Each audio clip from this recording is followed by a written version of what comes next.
Hello, Arthur. Good morning, Torana. So listen, the word is that you published a book. That's a rumor.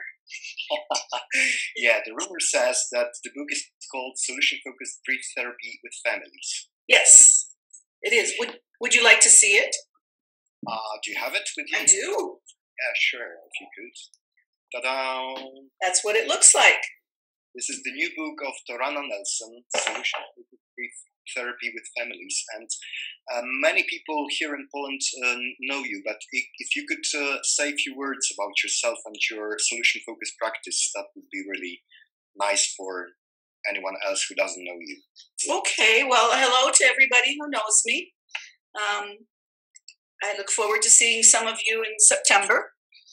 And let's see, I am a family therapist. My training was in family therapy for both my master's degree and my doctoral degree. But somewhere in the early to mid 80s, I met Steve DeShazer, and then a little later Insu Kim Berg, and became fascinated with solution-focused work. Then, after I grew up, meaning that I got my doctorate and I went to a real job at a university, I was involved in a research project with couples. And those of us who had developed the model that we were using and were supervising it found that we couldn't ignore our solution-focused ideas that had become more popular. So this would have been in the late 80s. And we just found ourselves using solution-focused ideas. And so we had to rewrite the model a little bit because before that it didn't include it. And I just started using solution-focused in my own therapy, in my supervision and teaching. And then I retired in 2011 and have really ramped up my thinking and my ideas. I'm not doing much practice anymore, but I'm really enjoying the ideas. Yeah, but you're still doing the trainings and workshops for different... Yes, I am, when it suits me. When it's people that I want to work with in a place that I want to work, like Poland, because I really enjoy Poland and the people of Poland. So yes, I am still doing some workshops and trainings. So that's the privilege of Professor Emeritus. It is the privilege of being retired. Okay, Torana, so I would like to ask you, because you said that you were trained in family therapy and that you used systemic thinking. Yes. Yeah, so I really wanted to ask you, how does thinking in terms of systems help or is useful in solution-focused practice? Oh, that's such a good question. And the answer is both simple and complex, not necessarily complicated, but complex. Steve and Insu were trained at the Mental Research Institute, where they learned about systems thinking, they learned about Bateson ideas, and they learned about cybernetic ideas from the people at MRI, Weekland, Václavic, Fish, so on. And Weekland in particular was very influential. And Insu in particular really latched on to the idea of the interactional view, which has been kind of made famous by Paul Václavic.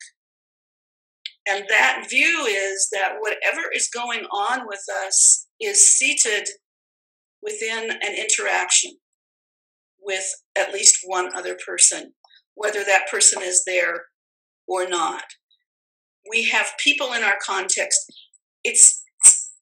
Well, here's a little experiment for you. Try to close your eyes and get rid of everybody, every person, and every animal, and anything that's important to you, your values, your beliefs, and be just yourself without any context of those things.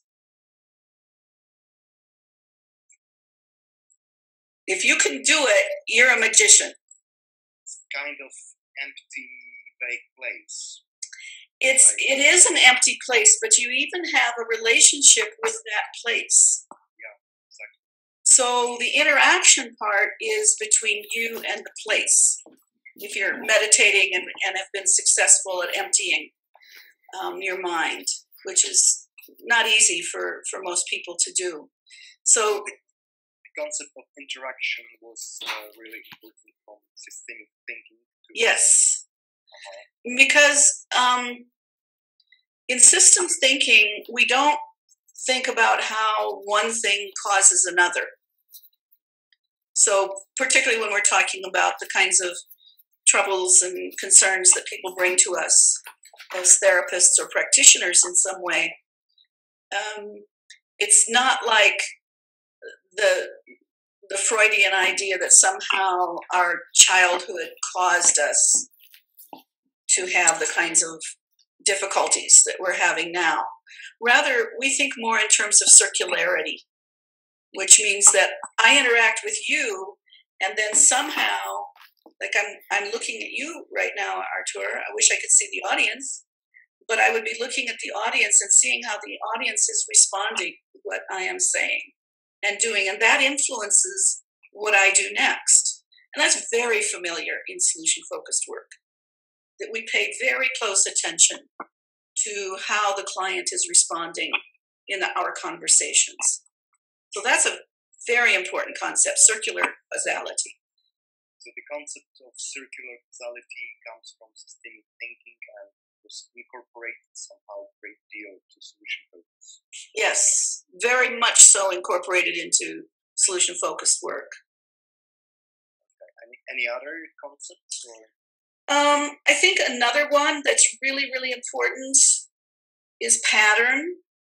Steve wrote about pattern in some of his work, and that has to do with how, as practitioners, we watch for the patterns that our clients are describing.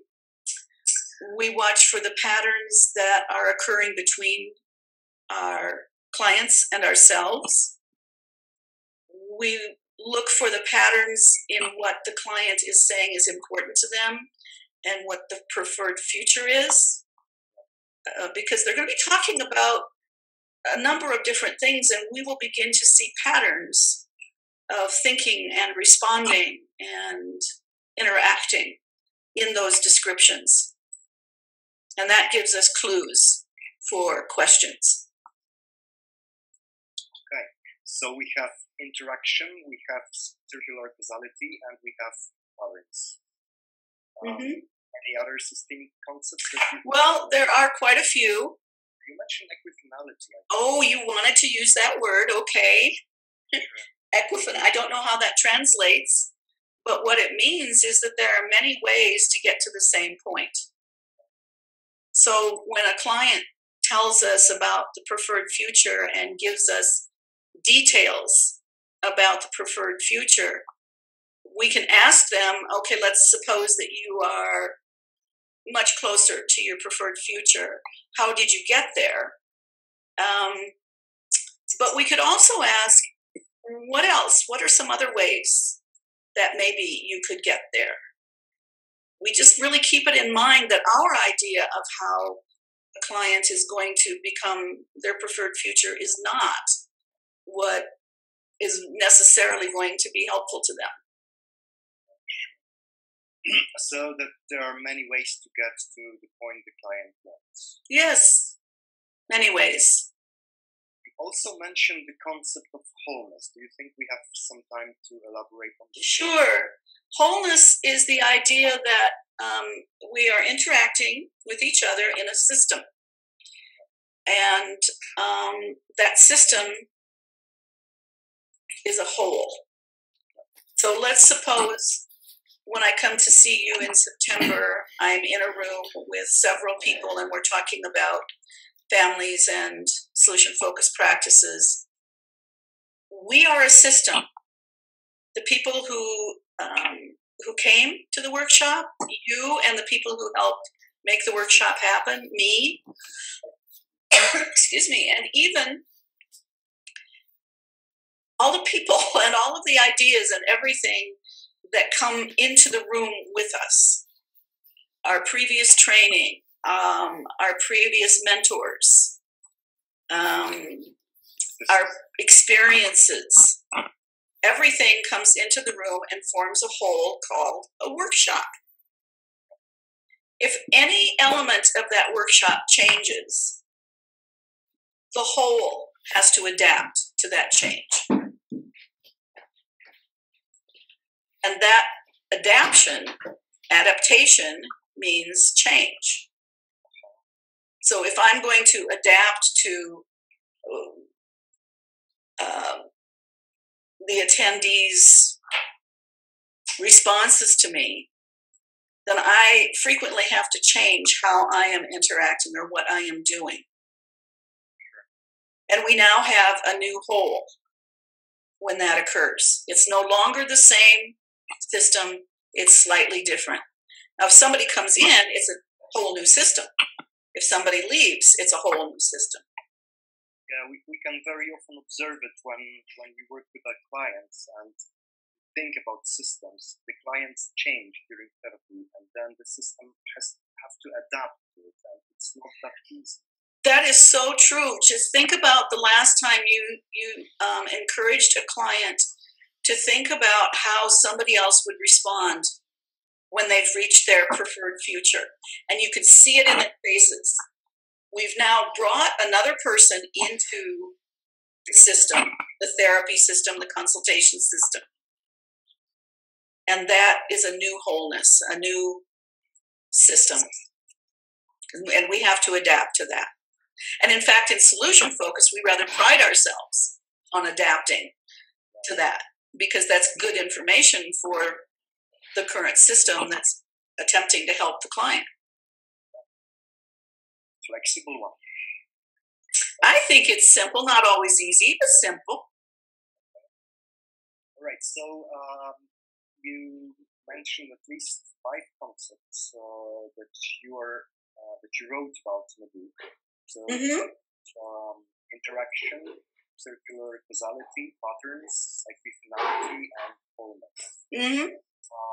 I think we do not have much more time, but I would like to ask you if there is anything important that you like to mention about the book or about the concept that you wrote. Well, I think for your conference attendees, something that might be useful is that some of you may be using hybrids or integrations, other approaches. You like solution focus, but you like other things as well. And something I talk about in the book, and we'll be talking about in the workshop, is how you can use solution-focused ideas with other approaches. This is something many people are asking about during training, so I think it will be really important. Okay. Perfect.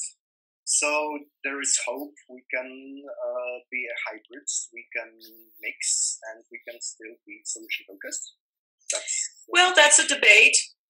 It's a debate. I don't think we necessarily, because of equifinality, I don't know that we necessarily need to make everybody as solution focused as some of us would like. I think the assumptions of solution focused work are very, very much grounded in a different stance than other approaches.